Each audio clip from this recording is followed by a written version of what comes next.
¿De dónde venimos? ¿Cómo es que existimos? La Biblia conoce a Dios como el creador de todo lo que existe. En esta tercera tanda de presentaciones vamos a explorar la cuestión de Dios como creador. ¿Qué podemos aprender sobre ello del capítulo 15 de Éxodo? Hola, soy Dionisio Bailer. En esta serie de vídeos estoy dando lectura a mi libro que se titula Hablar sobre Dios desde la Biblia. El Cántico de Moisés o de Miriam, Éxodo 15, es uno de los pasajes más antiguos de toda la Biblia. Por sus rasgos marcadamente arcaicos, no es del todo inverosímil imaginar que esta poesía haya sido más o menos contemporánea con los hechos de la liberación de los esclavos hebreos fugados de Egipto. Puestos acaso, como al final del capítulo parece que la protagonista que organizó la celebración con cántico y danza fue Miriam, la profetisa, quizá no sea del todo baldío imaginar que tal vez fuese ella también quien lo compuso, aunque posteriormente pareciera más decoroso atribuirlo a un varón, a Moisés. Quizá este te parezca extraño como punto de partida para hablar de Dios como creador. Hay motivos buenos para empezar aquí, sin embargo, y no con los primeros capítulos de Génesis. Israel conoció al Señor primero como libertador de los esclavos, como aquel que escuchó el clamor de los oprimidos y envió a Moisés para sacarlos de Egipto. Fue solo mediante reflexiones muy posteriores que Israel llegó a una conciencia plena de que el Dios que había creado una nación nueva, Israel, a partir de una banda de esclavos fugados, tenía que ser también el creador de todo lo que existe. Durante muchas generaciones, los israelitas dudaron sobre esta cuestión. La historia bíblica nos cuenta que tardaron muchos siglos en llegar al convencimiento pleno de que el Señor que los había liberado de Egipto y se les había aparecido y guiado en el desierto, era el único Dios, soberano sobre todas las fuerzas de la naturaleza y sobre todo lo que existe. A pesar de la enseñanza de Moisés, las tradiciones monoteístas de los levitas y la prédica de los profetas, a muchos israelitas les seguía pareciendo natural y normal adorar también a otros dioses, entendiendo que cada dios tenía sus propias competencias específicas. Y sin embargo, el antiquísimo cántico de Moisés o de Miriam contenía ya, desde el principio, los datos esenciales para desarrollar la idea de Dios como creador. Creador en primera instancia de Israel mismo. Pero ese poder capaz de generar una nueva realidad israelita es tan sobrecogedor que es imposible diferenciarlo claramente del poder creador que primero hizo los cielos y la tierra. De hecho, cuando muy posteriormente se escriben los relatos de creación en el libro de Génesis, veremos que el lenguaje y los conceptos a que se echa mano ahí son muy similares a lo que ya había utilizado al principio este antiquísimo poema hebreo. Al leer ahora Éxodo 15, 1 a 21, presta especial atención a expresiones y acciones que manifiestan un claro poder de destrucción y creación sobre los diversos elementos de la naturaleza. Entonces entonó Moshe con los israelitas esta canción al Señor, cantando con entusiasmo. Canto al Señor por su superioridad sin igual. Caballo y jinete arrojó al mar. Mi fuerza y canción es el Señor, es para mí la salvación. Este es mi Dios y le alabo, Dios de mi Padre, y lo tengo en lo más alto. El Señor es varón guerrero, el Señor es su nombre. Los carros de ataque deparó y su ejército arrojó a la mar, y sus oficiales de élite se hundieron en el mar rojo. Las profundidades los cubren, cayeron a lo más hondo como piedras. Es magnífico, Señor, el poder de tu mano derecha. Tu mano derecha, Señor, trituró a los enemigos.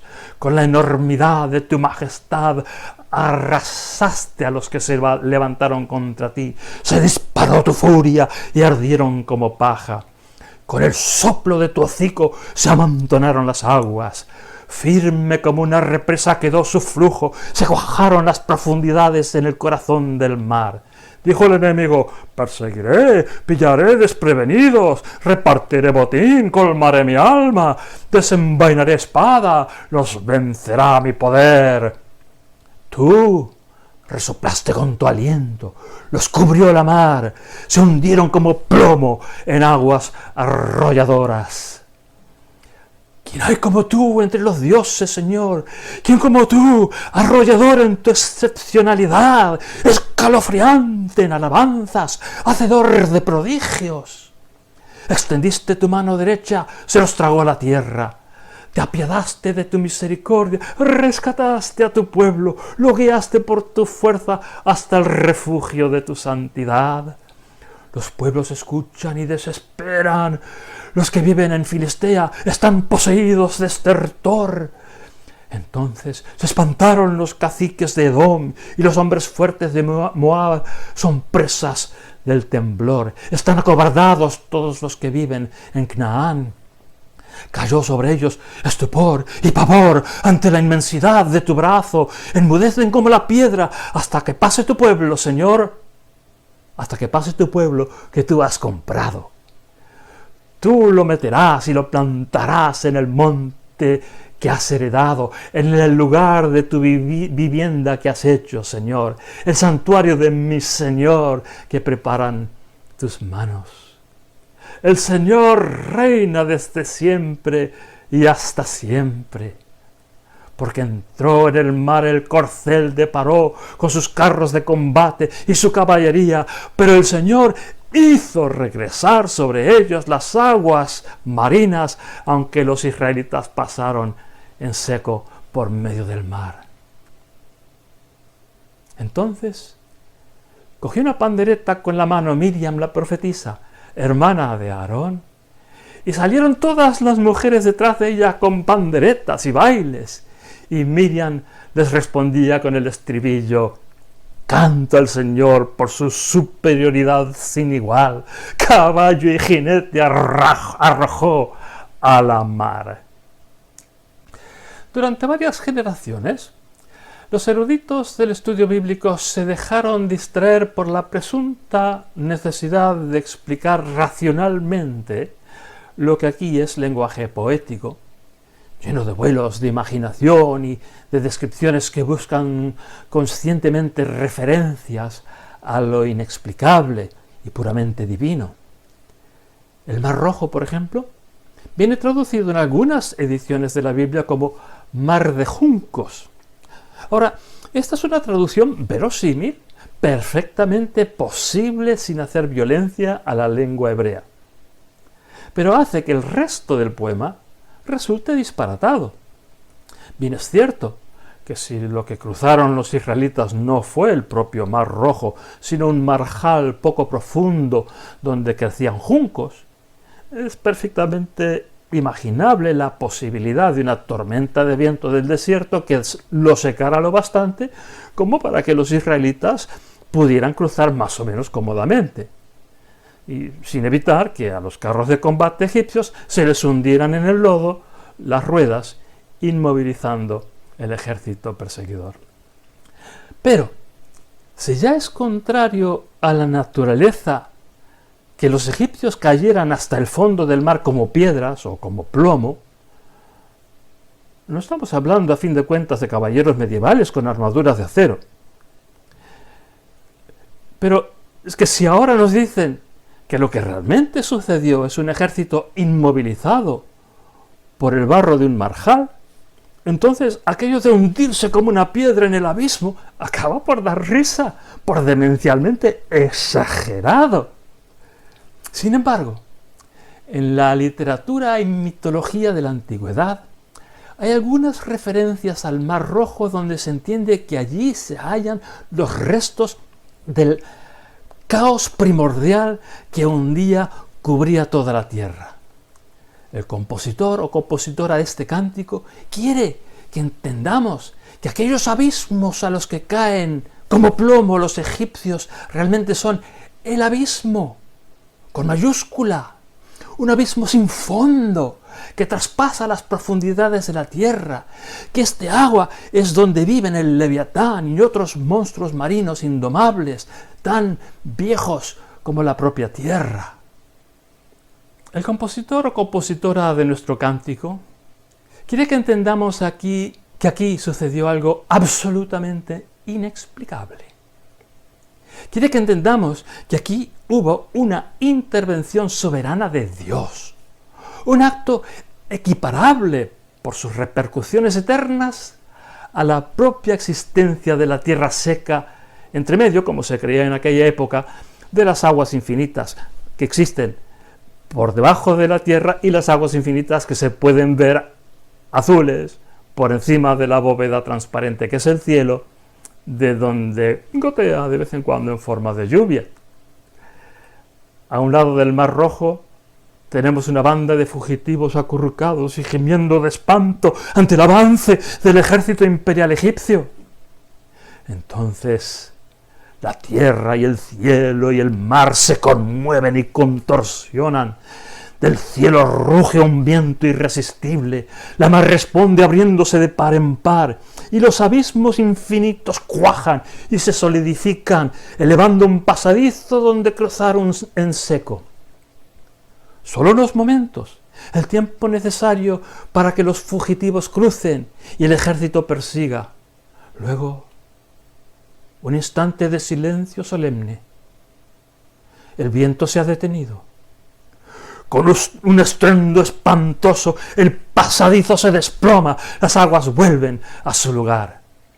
Y ahora, al otro lado del Mar Rojo, aparece Israel.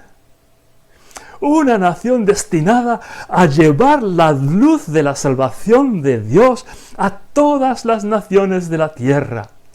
De este lado ya no hay ni fugitivos ni ejército. Pero de aquel lado tampoco. Hay Israel. Bueno, yo lo he contado a mi manera. Diversos autores de Israel volvieron a contarlo reiteradamente a lo largo de la Biblia, siempre basándose en las palabras de este poema.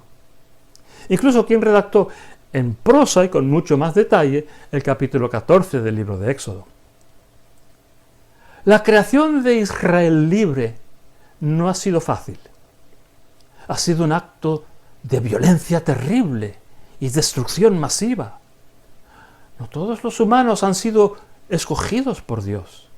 Los que no, descendieron como piedras a los abismos, a las profundidades de las aguas eternas.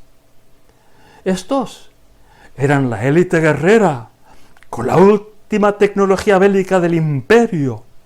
Tal vez no fueran los escogidos de Dios, pero eran los escogidos de Faraón. Este imperio, como todos los imperios, se antoja eterno. Su propaganda oficial es que no hay otro futuro posible que el propio imperio. Las pirámides, levantadas miles de años antes de Abraham, son testigos monumentales de la permanencia eterna del imperio con todo su poderío bélico tan irresistible como la propia eternidad. Pero la profetisa Miriam y las demás mujeres ahora cantan y danzan de alegría incontenible. Los caballos y sus jinetes han sido arrojados al mar. Algo nuevo ha sucedido.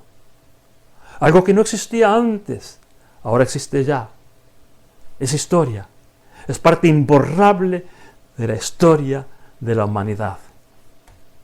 Hay un poder más grande, más antiguo, más alto, más eterno que el imperio.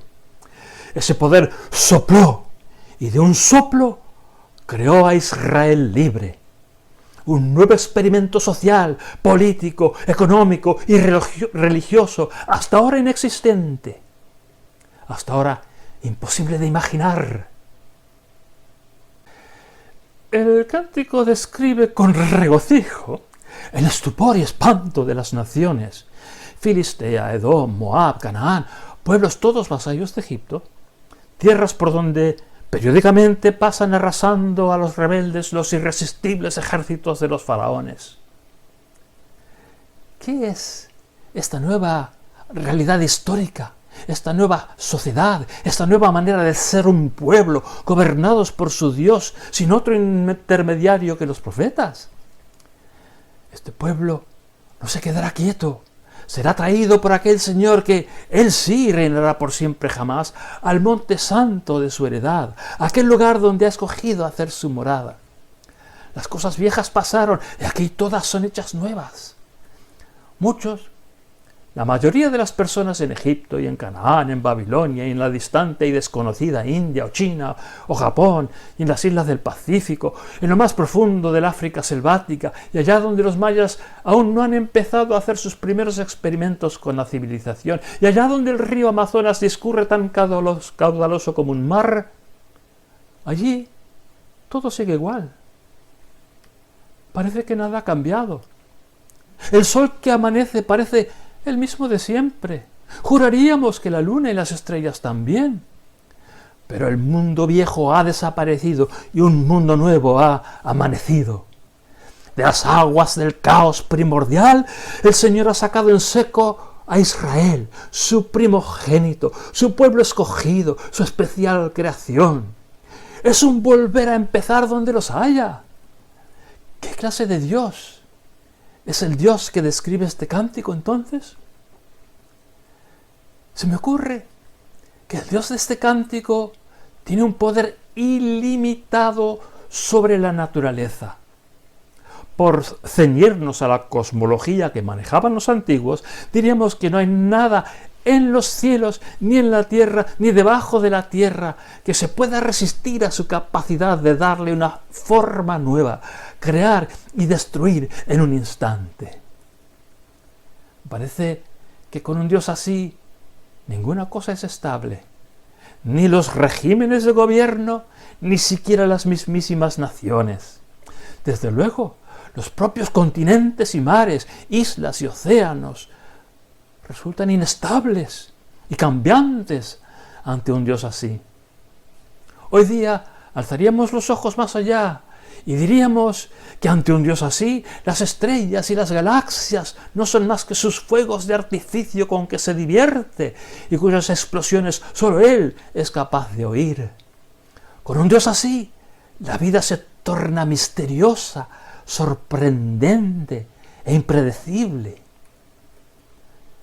Pero el Dios de este cántico me resulta ante todo un Dios moral, un Dios que sale a defender a los indefensos y se ríe del supuesto poderío de los imperios y de los ejércitos. Y es además un Dios con propósitos que piensa llevar a cabo en la propia realidad humana. Porque todo este alarde de poder podría ser caprichoso y carente de sentido. Y sin embargo sí que tiene sentido. Tiene un sentido redentor en la historia de la humanidad. Un sentido redentor del ser humano,